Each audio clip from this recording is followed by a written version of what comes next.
And my message to you, Rachel, and my message to you today is simple. These are challenging times, but we have chosen to come here because we are going to back you to the hilt. And I think it's really significant that after the announcement on Wednesday, we had Adrian with us at 7 o'clock the next morning, and here we are Monday with you. Please read into that a statement of intent, because it is a statement of intent about how important this is for you, for us, and for the country. As Rachel has said, there's no doubt the challenge, but this is a moment for cool heads. Nobody wins from a trade war. You know that. But it's also a moment for urgency, because we've got to rise together as a nation to the great challenge of our age, and it is the great challenge. But this moment has also made something very clear, that this is not a passing phase.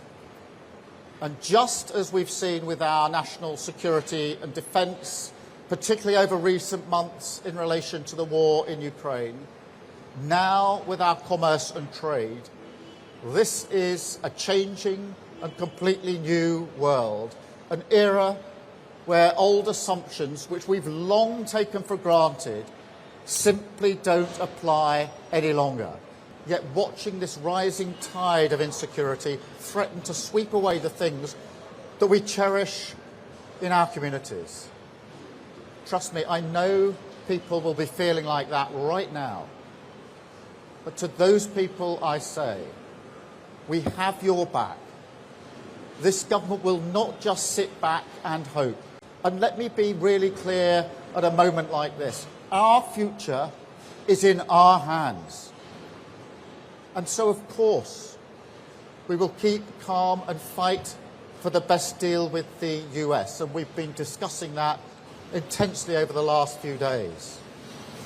But we are also going to work with our key partners to reduce barriers to trade across the globe, to accelerate trade deals with the rest of the world, and champion the cause of free and open trade right across the globe. And look, when it comes to the US, I will only strike a deal if it's in our national interest, if it's the right thing to do for our security, if it protects the pounds in the pocket that working people across the country work so hard to earn for their family. That is my priority. That is always my priority.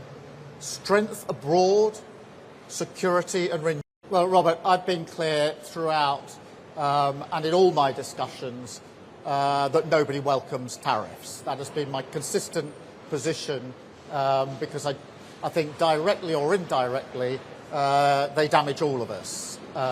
And that is why we're working so hard here in the UK and the measures we're taking in our economy, such as those announced today, to turbocharge the resilience of our economy and to step into that space, and why I've spent a lot of the last few days talking to international leaders about how we lower trade barriers and trade more openly as a nation. That does not detract from the fact that the US is a very close partner of the United Kingdom. On trade and the economy, of course, look at the product coming out of here going very much to North America. It's not in our interest to simply rip up that relationship any more than it is on defence and security and on intelligence sharing, where we 24/7 are operating with the US as our closest ally. So yes, we have to keep pragmatic and calm in the steps that we take, but we also need to keep a sense of perspective and context.